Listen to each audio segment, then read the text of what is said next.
Okay, good afternoon. It is time to call this board workshop of the San Felipe de Oro CISD Board of Trustees to order. October 28, 2019. Madam Secretary, would you call roll? Yes, sir. Mr. Contreras, Present. Ms. Guanajuato Webb, Ms. Haynes, Here. Mr. Mesa, Here. Mr. Overfelt, Present. Mr. Smith, and myself. Sir, we have a quorum. Thank you. Let the record show that we do have a quorum of the board members and that this meeting has been duly called in accordance with the Texas Open Meetings Act, Texas Government Code, Chapter 551.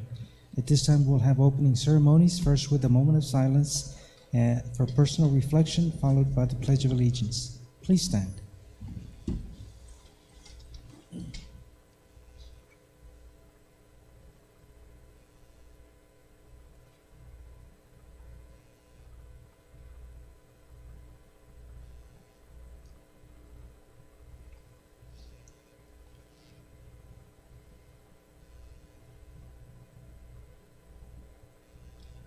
Pledge allegiance to the flag of the United States of America and to the republic for which it stands, one nation, under God, indivisible, with liberty and justice for all. Thank you very much. This is again a school board workshop. We have the 2019-2020 attendance zone planning study. Mr. Templeton is here with us today. We welcome you, sir. And we'll let you present. Thank you. Mr. Mesa, Yes. I'm going to go through a couple slides, which you have in your presentation, just by way of introduction. Okay. And then Mr. Templeton will begin just working through the first scenario and give you the opportunity to ask questions. So, as y'all know, this is Mr. Templeton from Templeton Demographics. He drove in from the Dallas area, and so we appreciate him making the trip to be with us. Today, we're going to go over not all of our, or not precisely our attendance zones that we have today, but some recommendations moving forward to the future. I'll share with the board that for our planning purposes, we're using the address where the students reside, does not take into consideration current transfers, because we're looking forward to 2 years from now when another elementary is built. So it's kind of hard to guess who's going to ask for a transfer and who's not. So the numbers that you see are for planning purposes and 100% reflect where the students reside right now, not if they've transferred to this school or that school, okay? We'll go through 3 scenarios, and then Mr. Templeton will take us through the first one. The first scenario that you have in front of you, if you remember when we made a recommendation about moving forward with a bond proposal, we said that possibly North Heights Elementary would serve as a early childhood center. We looked at the scenario that you have in front of you. It's going to be called Plan 3 Elementary Reside Grade Report. And it was very difficult to figure out, okay, where do we want to get kids in grades K, 1, and 2 to even out the enrollment? Because you were going to have to draw a really complicated attendance zone around North Heights. So what we ended up recommending for y'all in this report is, if you'll see, all of the pre-K students that live throughout the city would go to North Heights, and then all the students in kindergarten that go to Garfield and Lonnie Green in kinder would also go to North Heights. So if they would go to a pre-K or attend pre-K, then they would stay there for first grade.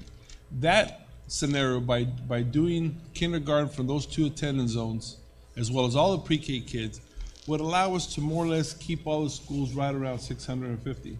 Now, granted, this is just a planning scenario. This is the main scenario that Mr. Templeton is going to be working with us, although he'll be able to work through any one of the scenarios that we have. He's gonna go through the attendance zone. If y'all have specific questions about what streets they are, he'll be able to call those up. He'll be able to change the boundaries for you, and just pretty much do anything that you ask him to do.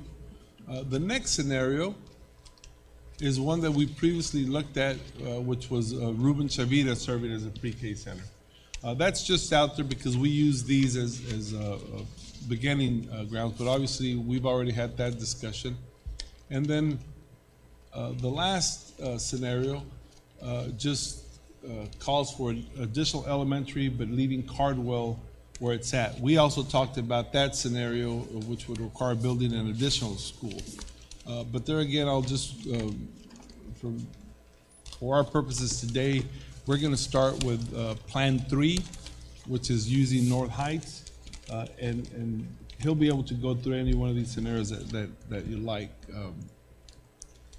So without further ado, Mr. Templeton will take over the rest of the presentation, and he's able to answer any and all questions that y'all have with him regarding the zones. Mr. Templeton? Thank you.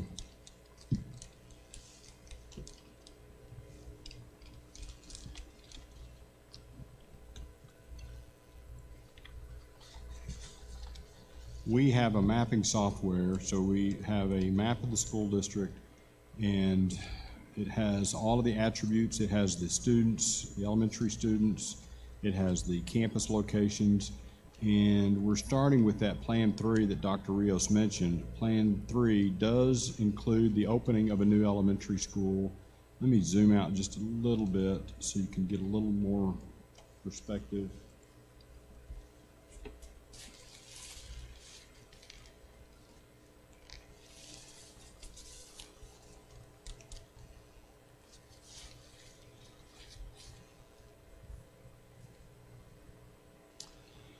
And then we can turn on the student, the elementary students, so you can actually see the location of those students. I'm going to turn on the elementary students. The red outline that you see represents the current elementary attendance lines. So that'll give you a context of where the boundaries are for Buena Vista, Green, Lonnie Green, North Heights, and I'll just zoom into an area. This green, light green area does represent the new proposed boundary for Buena Vista. And when I zoom into that area, you can see that we are using Mary Lou Drive as the boundary line between Buena Vista and Lonnie Green. And then I'll work down the district and kind of move around so that you can see Highway 277 becomes a dividing line between Buena Vista and Lonnie Green until we get to this corner, which is about 17th Street. So this section here is the dividing line between Buena Vista and Lonnie Green. I'm going to move out just a little bit and move around. As we get to the 17th Street and east, this then becomes, which is the current boundary line for this elementary zone, this would be the dividing line between Calderon and Buena Vista, which would be that basically 17th Street. And you can see this is your current line. So this is not a changed line for Calderon. Now, Calderon would continue to come down this area, and then I'll zoom into here so you can see where Calderon starts to change. And when we zoom into this area, now we're at the intersection of Main Street, 7th Street, and 6th Street. So this kind of corner right in through here is the dividing line between Calderon, and the purple zone is Garfield. So we're kind of getting in, pretty dense area with students. You can see where the dividing lines start to change. And at some point after I kind of go through these zones, you'll have an opportunity to ask if we look at different options of how we can adjust the zones.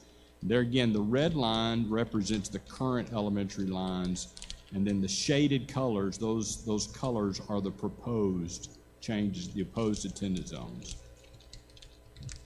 Then when we continue to come down Main Street, we get to this road right here, which is, I'm gonna have to look that up.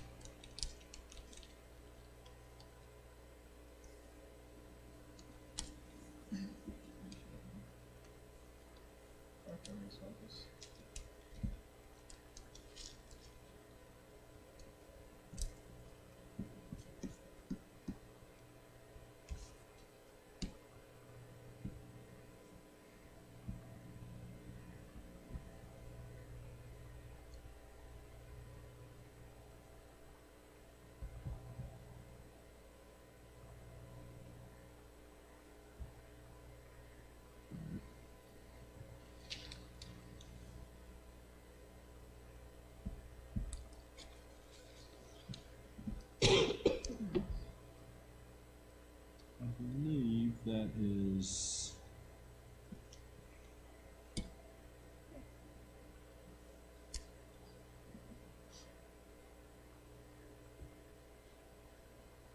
it's not, that's the one road it's not labeling. That's because it's a railroad. Railroad track? The railroad tracks, okay. And then this road, this is the road right here that it's.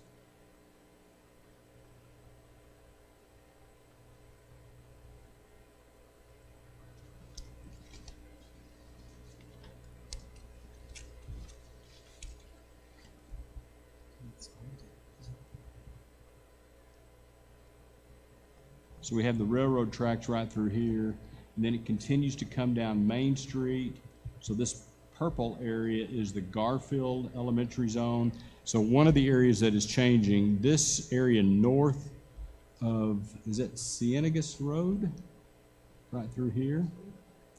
This area north is currently in Lonnie Green. And so under this plan, this wood area, which is basically 4th Street, 2nd Street, Avenue AB, Avenue R and S, this section here would move from Green to Garfield.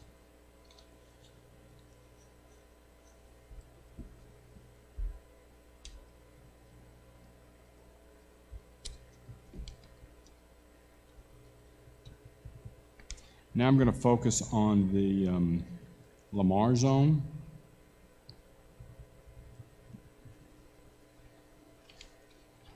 So the Lamar zone, the northern boundary is the railroad tracks, and then it comes down Main Street. It goes out 277. So 277 becomes the dividing line between Lamar and Garfield. This area is currently in the Lamar zone, and it is currently in Garfield. So this area is currently in Garfield, and it's going to shift to Lamar. So you can see Lamar, this is the current section of Lamar, and it's also going to take and continue to keep this area of, which is out, I'm going to mispronounce this name, Kuala Drive? Kuala? Qualilia Drive. And then this area is currently in Lamar. It's going to shift to Chavira. I'm going to zoom in so you can see some street level details into this area that's going to be a kind of a separating point between Lamar and Chavira.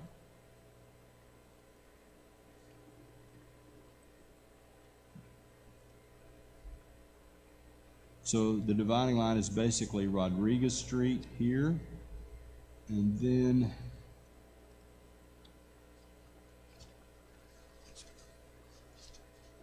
Garza Street. So Garza Street, Rodriguez Street are the two dividing line streets between Lamar and Chavira.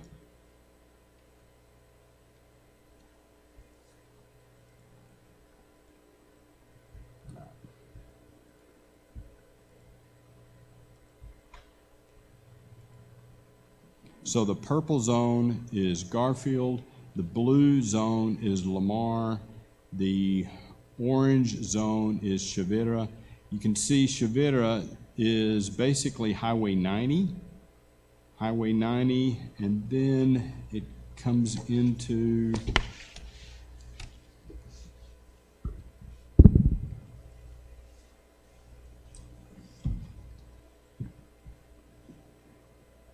$277 right through here. So this is the dividing line between Chavira and Lamar.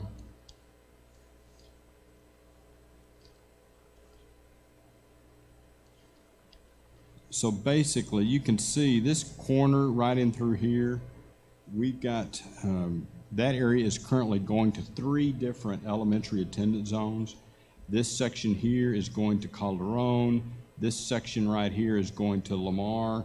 And then this little sliver and this section here is going to Chavira. So under this plan, this whole area would be together going to Chavira. And then this section across the street would also be going to Chavira. I'm going to zoom out again just so you can get a little more context for that zone.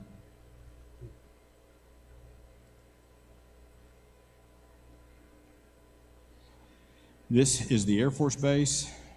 So it's self-contained attendance zone for the Air Force Base, but then this outlying area would go to Chavira. So basically everything south of 90, excluding the Air Force Base, would go to Chavira, and then north of 90 is basically going to Calderon.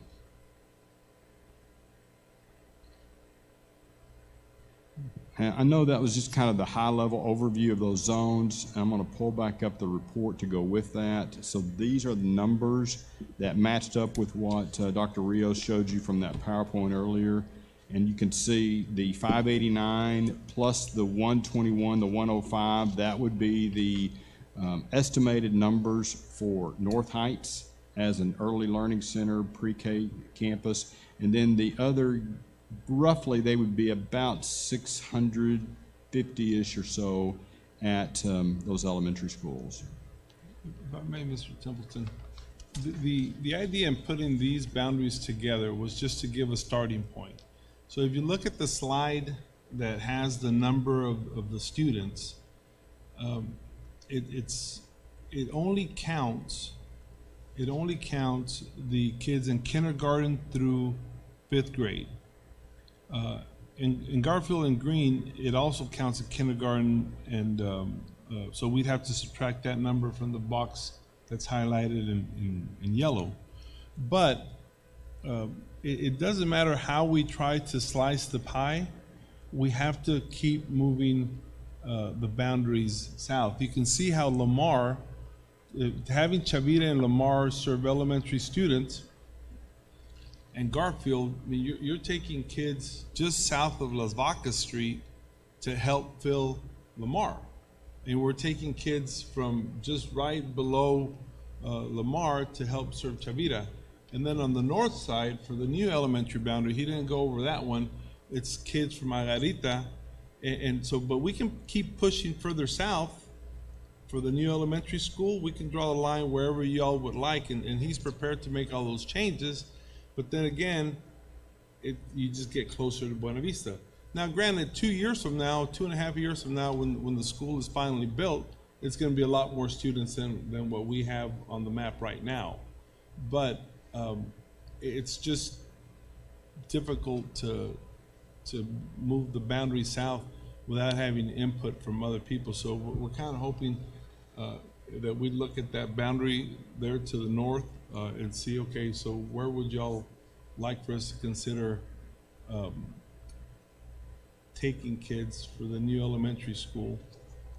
We imagine that starting out that first year, it'd be about 450 to 500 students. In the new school? In the new school, without having to push the boundaries and encroach too much on Buena Vista. Are you looking at any,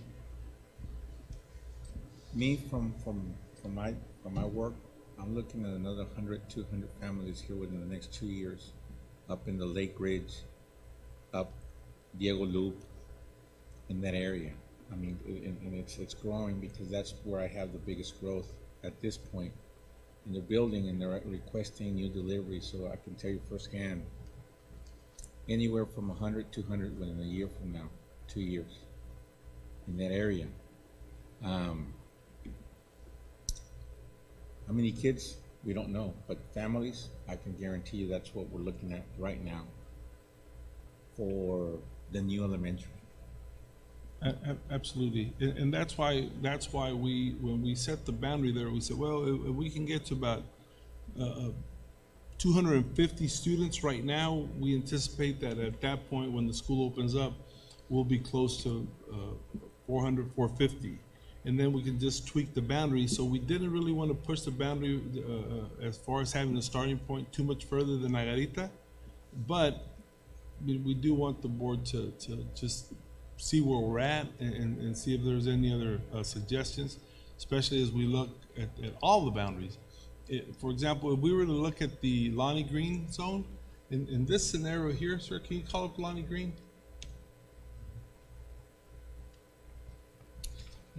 How old is this map, sir? Because I'm not seeing some of the streets past Persimmon in the 500-600 block of that area, along with after White Dove. You have Running Bear, you have White Dove, and there's an additional street there also that I'm not seeing, and all that street is another 50 more families. You have Bighorn. I mean, all along that ridge on the outer edge. Probably have another 20, 30 kids. I mean, that area is growing right there. This is reflecting, we geocoded the current students, so we got about 99% of the students geocoded. So this definitely has the current students in here. This does not have the forecasted students. Okay. So, can you show me the Lonnie Green 10 zone?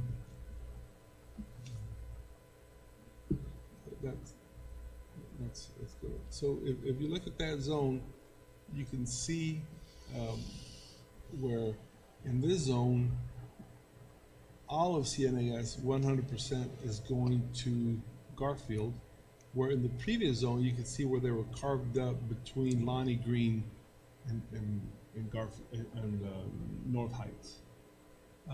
So it does change the attendance boundaries considerably. The other part I would call your attention to is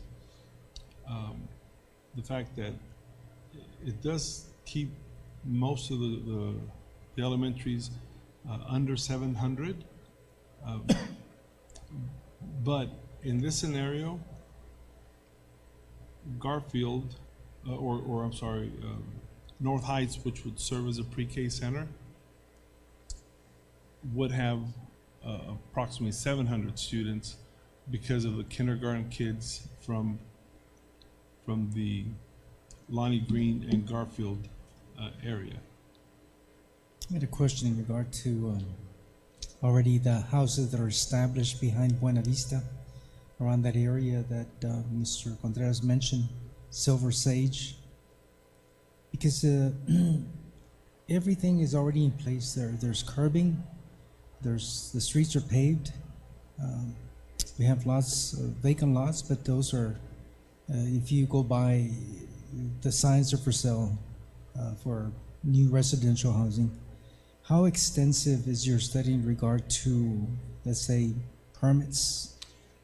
Well, we were engaged to look at the attendance zones, not to do a forecast. Okay. So, but when I look at this plan does it does have room for growth. So when we look at those numbers for the new school, under this plan, the new elementary school right now has 234 K-5 students. So in that 2 to 3 year period, there would be, as Dr. Rios mentioned, there would be growth, and that's why then it could likely get to about 400, 450. So, and I'm assuming that elementary is probably going to be much larger than that. The capacity for the elementary would be larger than that. So this plan does accommodate room for growth. And one of the questions, well, the question is basically on the fact where Dr. Rios mentioned, let's say, Garita might be a dividing line. You know, if that growth continues there behind Buena Vista, Silver Sage, we would not be able to accommodate any new families coming into Buena Vista. So there might have to be a change there. Although Garita sounds great right now, but those houses are currently going up. Those streets are already in place, curbing's already in place, utilities. I think it would be practical for, and most of our clients, we literally do about 15 to 20 attendance zone projects a year in very fast growth school districts. And most of them will adopt their boundaries about a year ahead of the opening. So then when we know exactly when it's going to open, we can then study the housing market, we can see how much growth has come in, and we can do a very accurate prediction, and then you have the best data when you're making the decision so that you truly can have a better understanding of what the enrollment will be. So assuming the bond passes, and it takes about 6 to 8 months to design a school, it can take another year to build it, so you're really looking at about a 2 to 3 year window of when you commit to the school to get it open. So about 2 years from now would be when I would say, okay, that would be the ideal time to study the numbers and then pinpoint exactly where that line needs to go. But right now, using Argarita, it gives you a pretty good idea that you would likely be able to open that school at about 400 to 450. That's assuming we've got 200 students of growth. Right. My other question had to do with, the rapid growth at Lake Ridge area, which we've seen everything from commercial buildings going up to businesses, trash collection and so forth, churches. But the residential areas are growing more rapidly than the area that I mentioned behind Buena Vista School, which is Silver Sage. And they continue to build residential housing in that area. So I see it somewhat difficult to have the boundary line, in Nagarita, where the additional families would have to go to Buena Vista. If what you pointed out, Mr. Mesa, definitely causes us to think about the current zone to the south of Buena Vista where Lonnie Green is, because in this scenario that we painted, by having all of the students from Cienegas go to Garfield, we would be able to use Lonnie Green to absorb some of the southern boundaries. So instead of making the dividing line between Lonnie Green and Buena Vista be Mary Lou, then we could definitely push it a little bit to the north, maybe closer to where it exists right now, because Lonnie Green would be able to absorb another 100 students. Problem is that at that point, that's it. It's back to being saturated, and then there's no more room for growth because we know that we can't add students to Lonnie Green or add more rooms than what it currently serves, and that number would bring it very close to what it currently is at right now.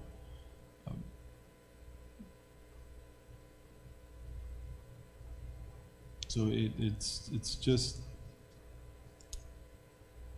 almost like we're gonna adjust it, and how long is it gonna be good for?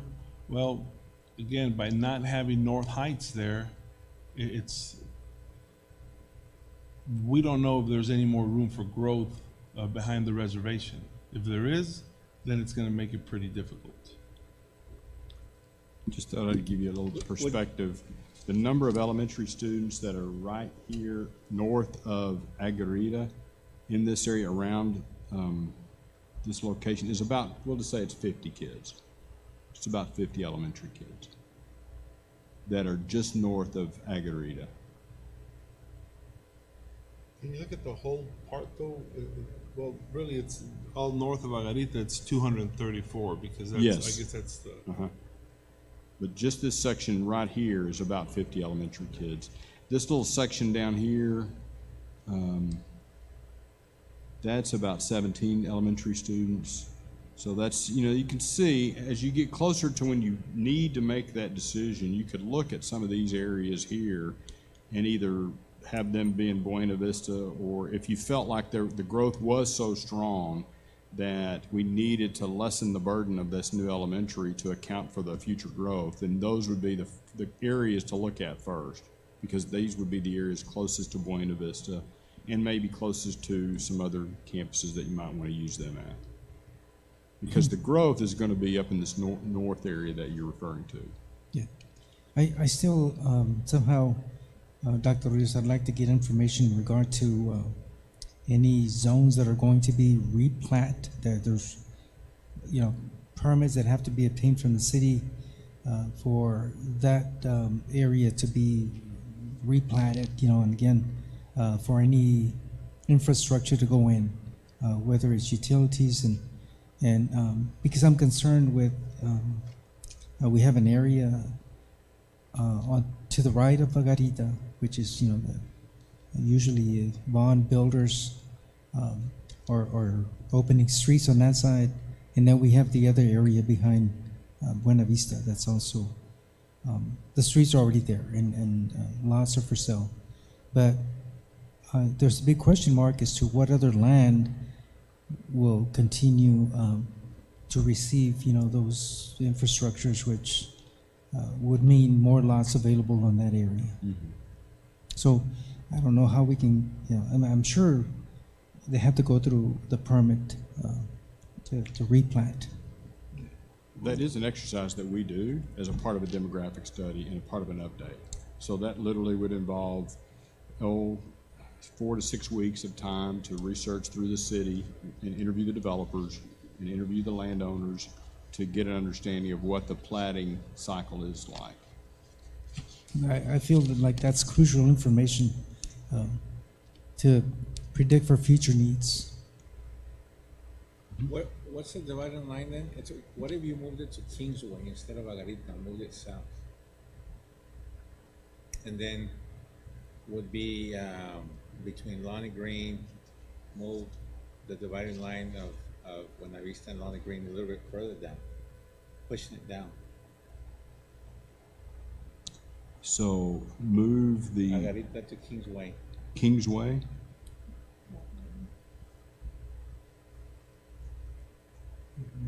Okay. This Yes. road here. Yeah, and push it up Red Cloud. I see Kingsway, Red Cloud. Where is Red Cloud? Or you could make it TP right there. but if you go to TP, you're already beyond the Buena Vista zone.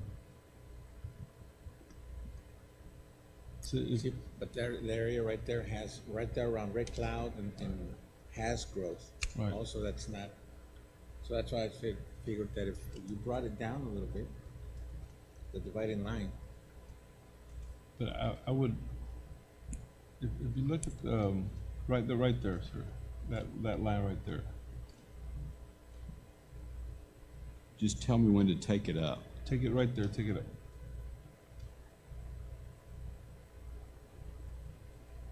That's 33 elementary students. Okay. Now, if you go all the way to the left from where you took it up, go all the way to the left.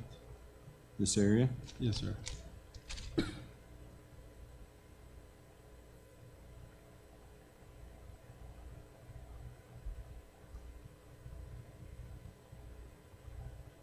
Now we're up to 57. Total. 57 total. So yeah, if you did a similar line like this, then we would be adding, we'll just say 60 students. So that 230 then becomes 290, right at 300 of today's students.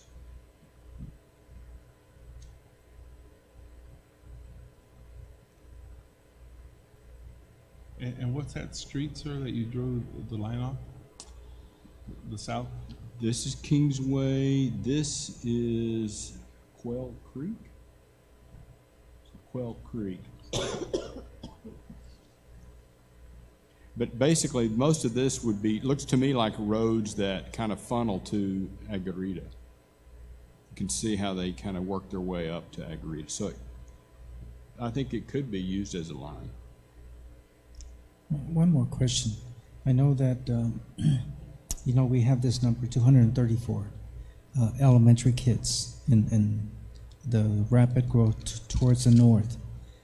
Do we have the number for middle schoolers and secondary? Well, so that would roughly represent about probably 100 middle school students. So it'd be about half of that because you've only got about 3 grades versus 6 grades. So it'd be about half of that number. Currently. Yes. If you was to count all the students north of Agarita, just all the way north of or really all the enrollment in the new elementary zone, it would be very close to 500 total. Yeah, I can do that. I can look to see how many that is.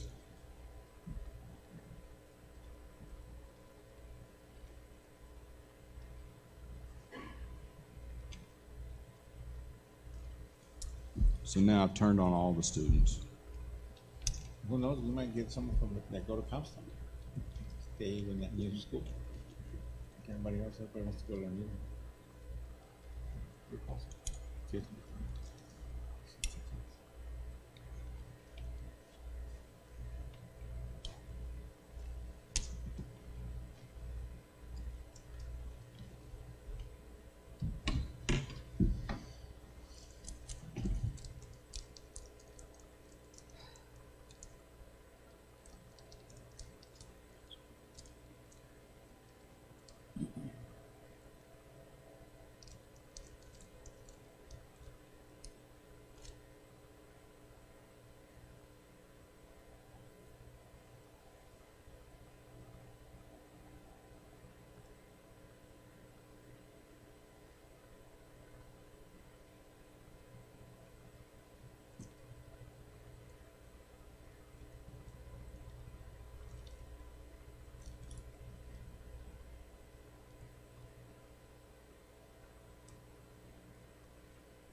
593, so roughly about 600 students. That's Mr. K-12. Mr. Mesa, this is the same line that we drew just a few years ago when we were talking about a school to the north. And in this same line, just a few years ago, and I really wish I could remember, when did we first engage you, Mr. Templeton? Yeah, I would say it was 3 years ago. 4 years ago? It was closer to 100. So the amount of students that have come of age or that moved into that area has really been tremendously significant. So the growth is definitely there, and I can imagine that because houses continue to go up, it'll continue to grow. I wish I had a way of identifying birth rates in that area and just how much it's going to grow, but it's definitely there, and it's just going to grow more. I don't want us to not look at the attendance zones, that how they're affected in the rest of the town, because again, by making North Heights or taking North Heights out of the equation, you see how it just creates a whole lot more density in the other schools. But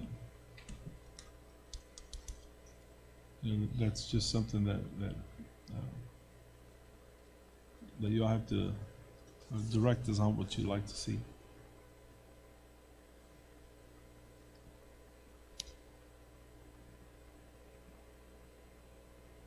So you can see under this plan, you know, this red outline, this was the boundary line for North Heights. And so under this plan, Lonnie Green is absorbing a significant portion of the North Heights zone, as well as the northern corner that is going to Buena Vista. So that section that's going to Buena Vista is this area north of Mary Lou. So north of Mary Lou would be leaving North Heights and going to Buena Vista. South of Mary Lou, between Veterans Boulevard and Main Street, that's going to leave North Heights and go to Lonnie Green under this plan.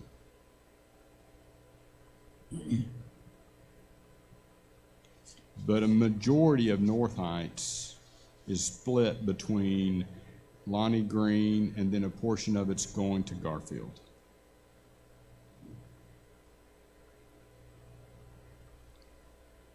And there again, if you have any ideas or any thoughts where you want to see these lines tweaked, I can definitely tweak these lines and show you the impacts of the tweak.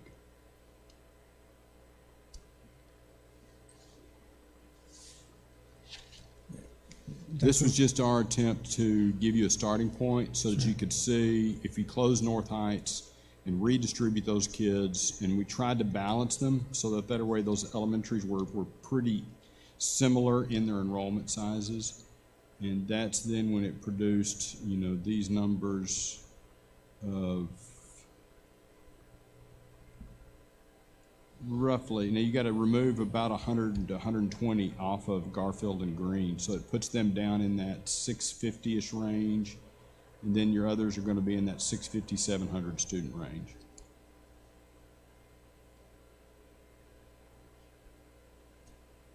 Dr. Rios, on this Plan 3, I just, I see the disparity in the numbers. Again, it would be ideal to have, 700 students in each school, but, I see, again, a short enrollment in, let's say, Lamar. It would not reach 500. No, sir, it would not.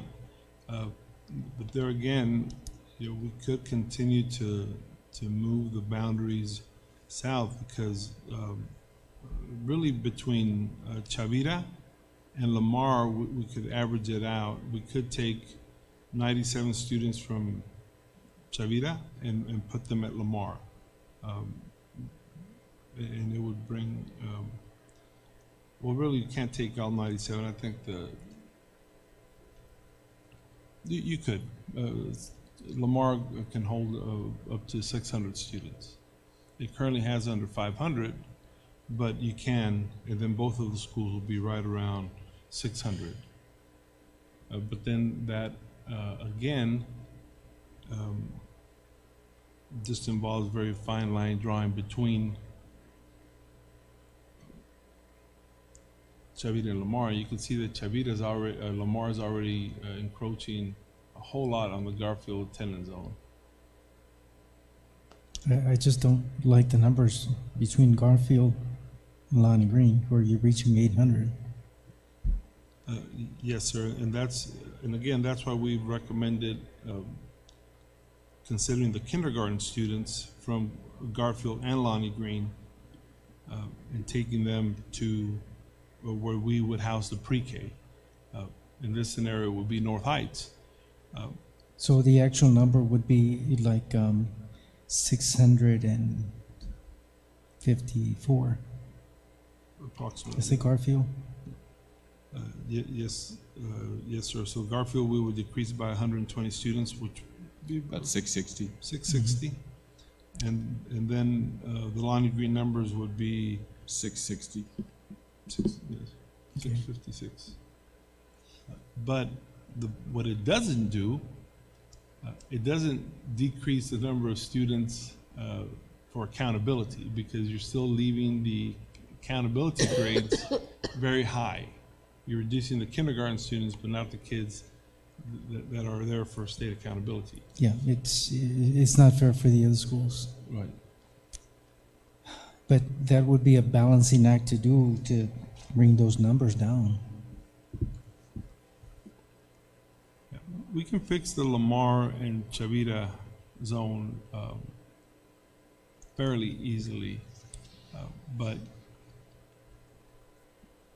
The Garfield and Lonnie Green are the ones that, yes, sir.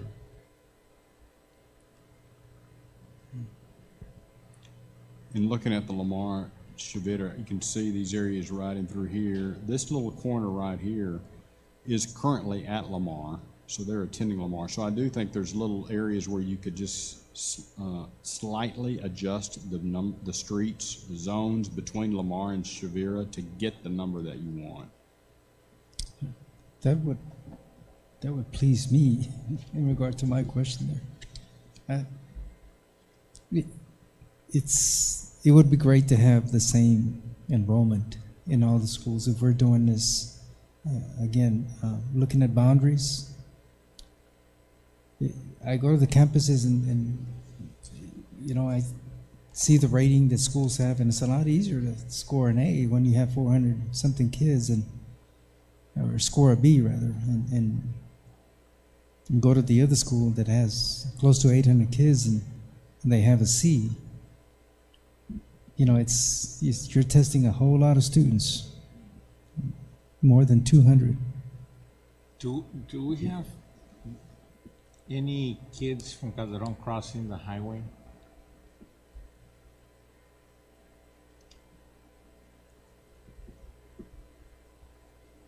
Boundary lines. Currently, the zone, Can we keep them? You know, that's always been a concern. So I wouldn't want any kids that for them to potentially have to walk home, you know, and cross the railroad tracks, and keep them. In the new zone, we don't, but they do have to cross Bedell because it extends.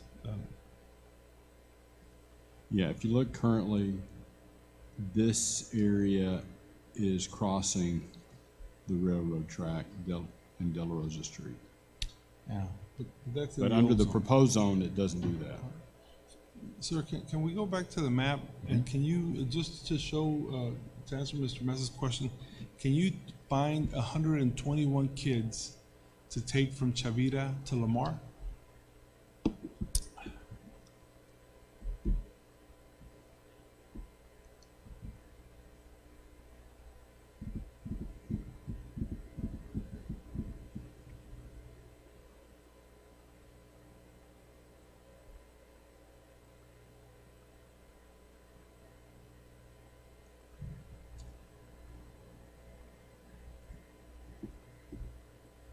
So if we looked at this section right here, that's about 27 kids. If we go across, and as you can see, we've got several areas riding through here that we could, one scenario might be we use Garza Street all the way. And that would be 16.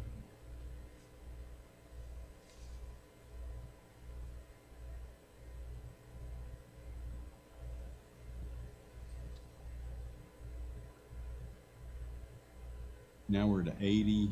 And if I took this 20-something kids here, we're at about 100 kids. So that's 107. So if we took kind of these three sections, and I tried to group them just by, you know, proximity, and using Garza Street, coming down to this area. So all the highlighted areas would be areas that we could remove from Chavira and move it into Lamar, and that'd move about 107 kids. So there's definitely ways to fine tune that number and move 100 kids from Chavira to Lamar. Can you do it now so they can see how the map Sure. will shift? Mm-hmm.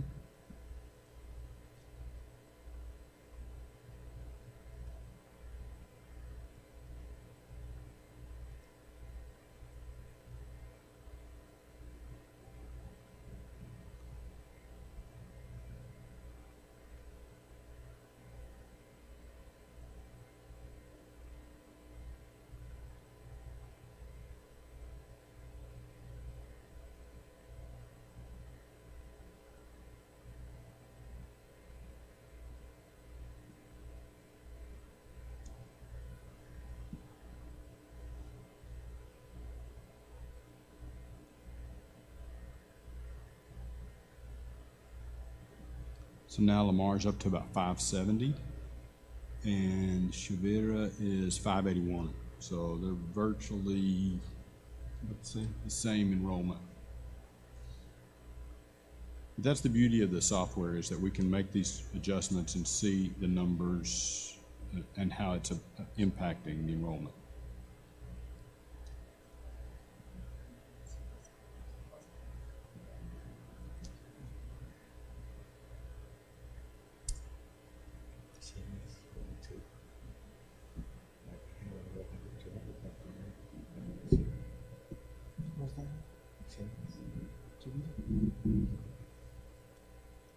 So it's gonna be a balancing act there on the two. The Ciénegas was growing, so again, in this scenario, Ciénegas is at Garfield, and that's about 660. With the kindergarten students are not there.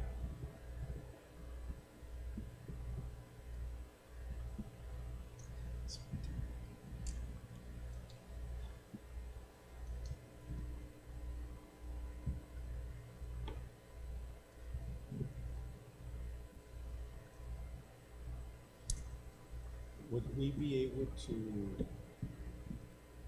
what percentage of the school, if and when, with Cardwell moving to the Oakland Heights college, what percentage of the school would be used to reaccommodate some of those kids first, second, third there? Well, in that first scenario, if you look, we've already, we're showing 589, well, not 589 because you have to subtract the ones from Bobby Barrera, but you're looking at approximately 560 plus 225. So 560 and 225. We're talking about 785 students at North Heights, pre-K and kinder. That in itself right now is big. So we would have to figure out how to shave just a little bit away from Garfield and Lonnie Green to decrease the kindergarten students. Let's make the new school a lot bigger. So we got more kids. The problem is that there's no pre-kindergarten students over Yeah, and in that area. If we can balance the north boundary, it's that center boundary between Lonnie Green and Garfield that's going to be the most difficult to balance because there's still a whole lot of population between Ciénegas and Chihuahua. And really, by Chihuahua, I mean just what we currently have zoned there at Garfield. If you look at the last scenario, where we don't have, where it doesn't show as Buena Vista, North Heights closing, it doesn't show any elementary school closing down or being repurposed. In those numbers in the what we have Plan 6, those numbers keep everybody in the middle 600s, and even in that map. Even Lamar and Chavira are very accurate, or very balanced. But that one shows a new elementary school to accommodate growth, as well as keeping North Heights open. But then that still provides the question about what do we do with Cardwell?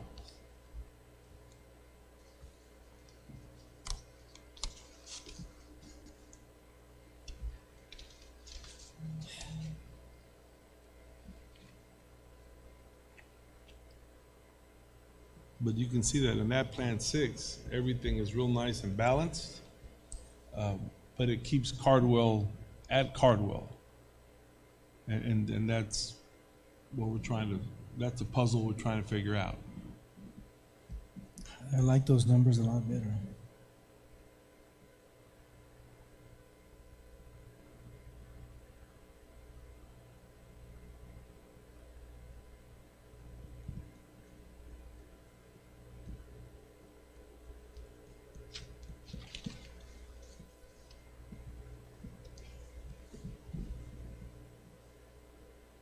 Can you call up the, The map for 6? the map for 6? You know, that, the numbers are a lot better, but the safety factor is not there. Plan 6. Guard to Cartwheel.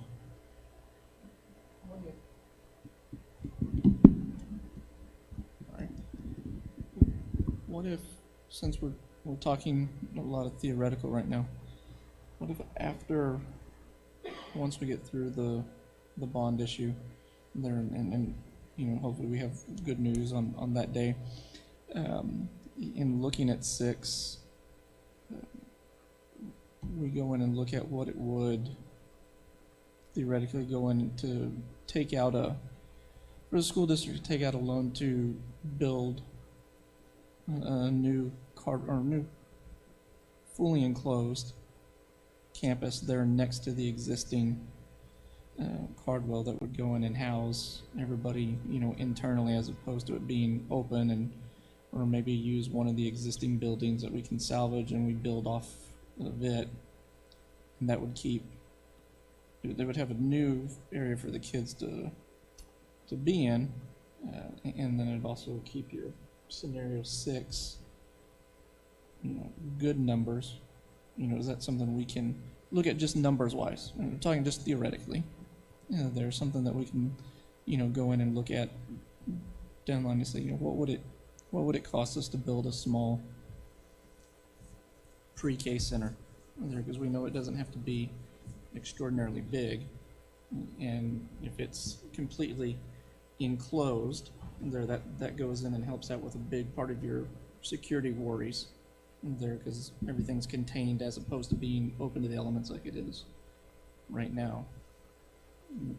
Is that something maybe we'd like to look at in the future, or go in, because that would help, that would definitely help with your kind of your plan 6 numbers there. So I don't know, just something I can't thought off the top of my head. I don't know. I like it. If I may, Mr. Massa? Yeah, let the record show that Mr. Smith has joined our meeting in 6:01. Thank you, Mr. Smith. We did have a discussion. If y'all remember, Ms. Webb mentioned it a couple of times.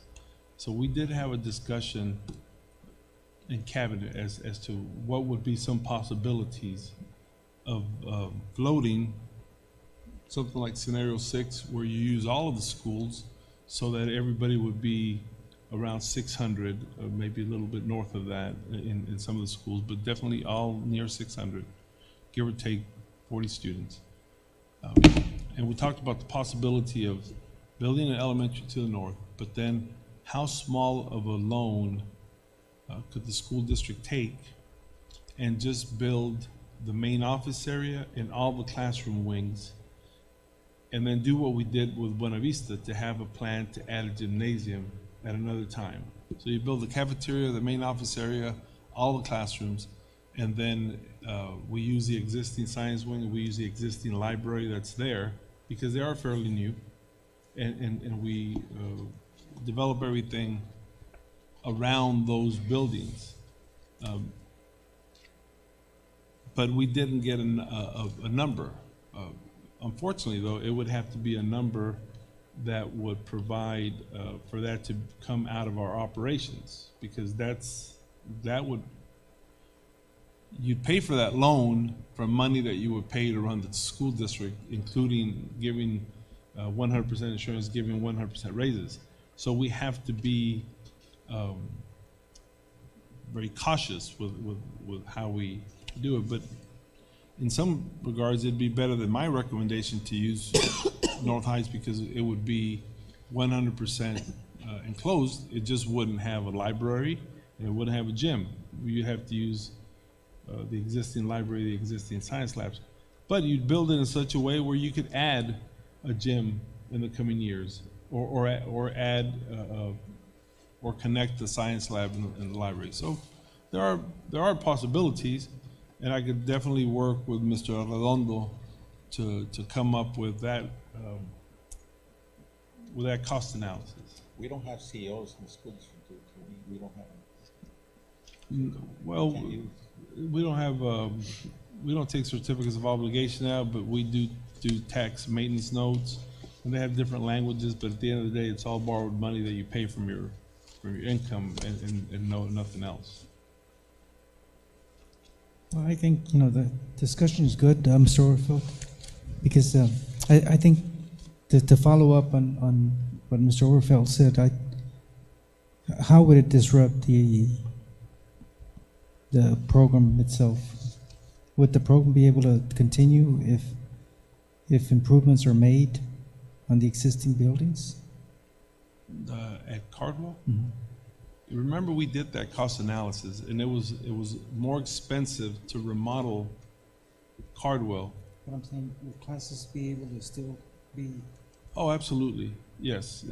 I'm sorry, I didn't understand your question. Yes, sir.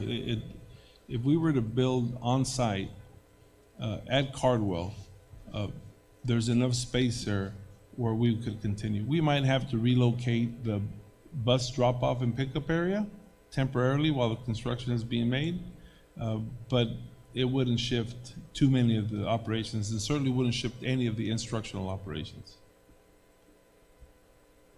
So that is a possibility. I would just have to take a couple months to work, one with Mr. Arredondo on the finances and another one with Mr. Henge and an architect on some construction costs. But I could definitely get a report to y'all about what it would look like. I think that's an option, and yes, I like those numbers as well. I mean, I think Plan 6, when you look at the numbers, they're more even.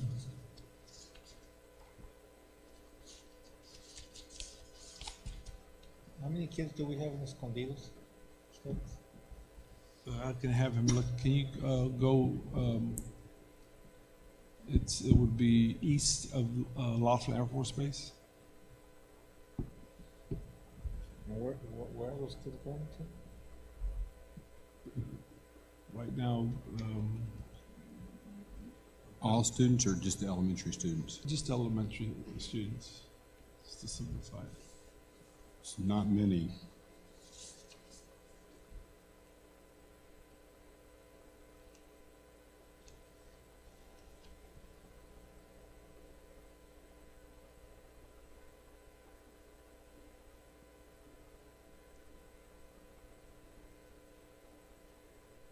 $11.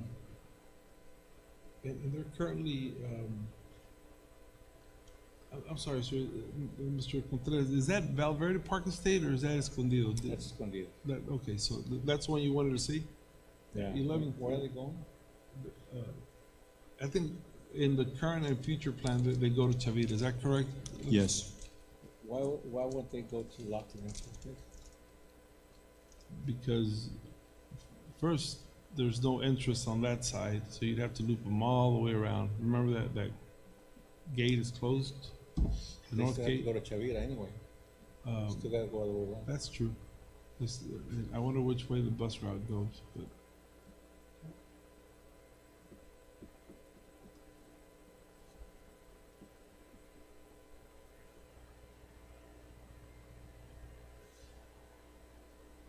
It'd be difficult to arrange for security checks and for the parents to have security checks to go into Laughlin. Not impossible, but difficult.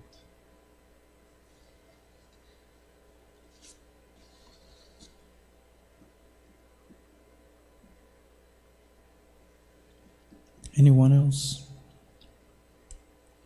I definitely like that Plan 6 right there. And with Josh's idea, and then giving it out a little more.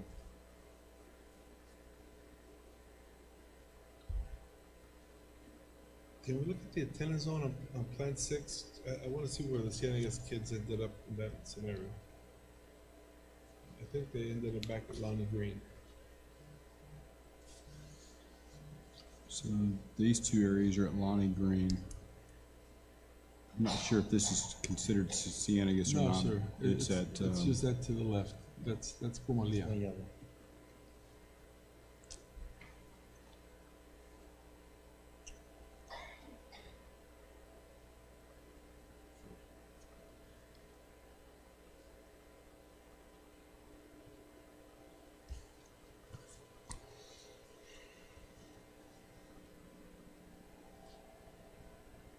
That represents about 237 students.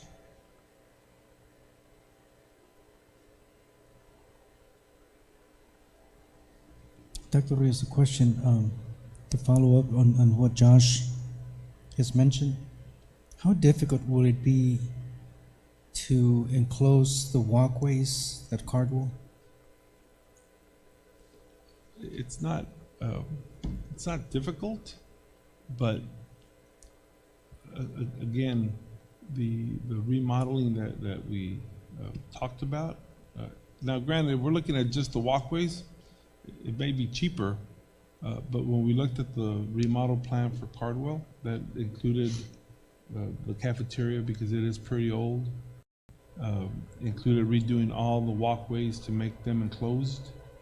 It ended up being just a little bit more expensive than building a new school on the same grounds. So Let's say that we leave everything existing, just close the walkways. I'd have to work with the architect that did that plan and see what they would recommend. But again, we have to be cautious because you have to air condition those walkways. So then when you talk about putting an air conditioner in those walkways or air conditioning those walkways, you're using different units. So you might as well incorporate the classrooms into it. It just becomes a little bit more difficult. But I mean, we could do a study. It's just It just, I do like Plan 6. It evens out the numbers. The only thing is, again, when we think of safety and Cardwell, it's not there.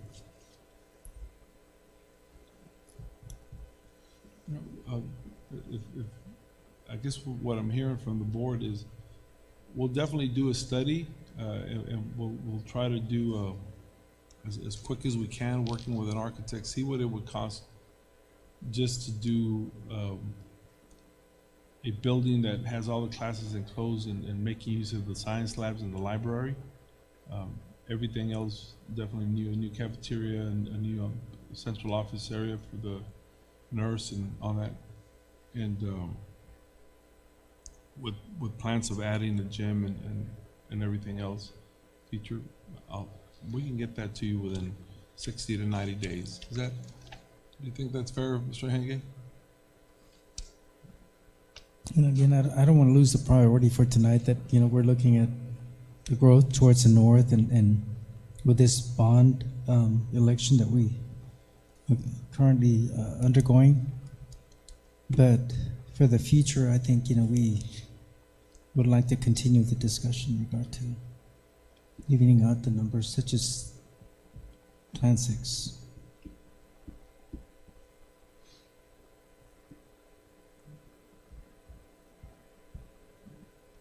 Anyone else have any questions?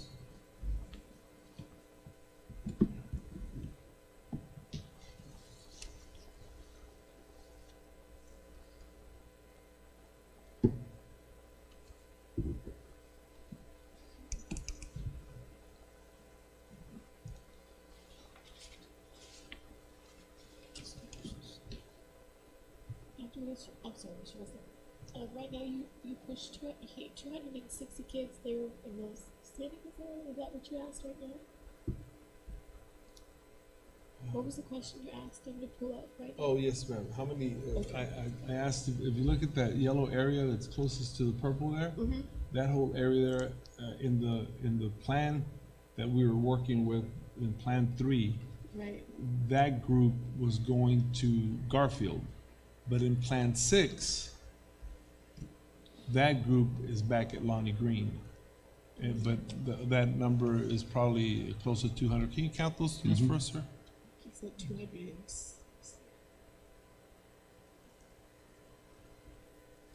237. 237, and that's with Plan 6, right?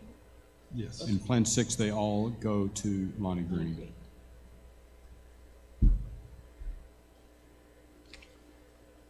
Now, just as a comment, in Plan 6, having the students from our Cienegas neighborhood go to Lonnie Green, it does bring traffic, or it decreases the amount of traffic that comes on Kingsway and on Cantu, because now you have a third of the student population that's coming from the left.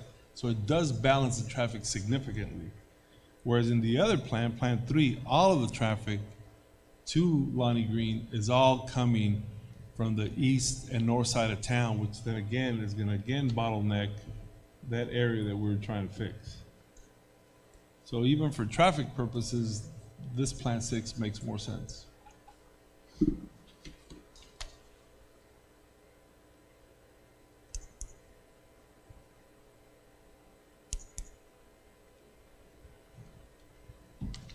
I don't think we have any more questions, so I think we got the information here. Unless anyone else. We're okay? Good one. Dr. Rios? Well, all right, so just to summarize for our staff that's taking notes and what we're going to do, we looked at Plan 3. In Plan 3, it looked at North Heights serving pre-K students and possibly kindergarten students near the Garfield and the Lonnie Green area. Under that plan, you'd have almost 800 students at North Heights, which is a whole lot. We also looked at the potential growth, and we saw just how much the north side of town had grown. So we fully expect that when the new elementary school opens up to the north, if the bond is successful and we build that school, we fully expect for that school to start out at approximately 450 students, given the current boundary with being Agarita and everything to the north. Unfortunately, that plan saturates Garfield, it saturates Lonnie Green, and doesn't really allow room for growth in the Buena Vista area, and there's already additional housing development going on behind Buena Vista. Plan 6 calls for all the elementary schools to remain elementary schools, but that brings up the question about what we do with Cardwell. And I committed to the board to provide some figures of what it would cost to take out a maintenance tax note to construct a school at Cardwell that didn't have a gym, but definitely had an addendum to add a gym later, and a library and some science labs. And I'll bring that to the board within the next 60 to 90 days. And we'd have future discussions.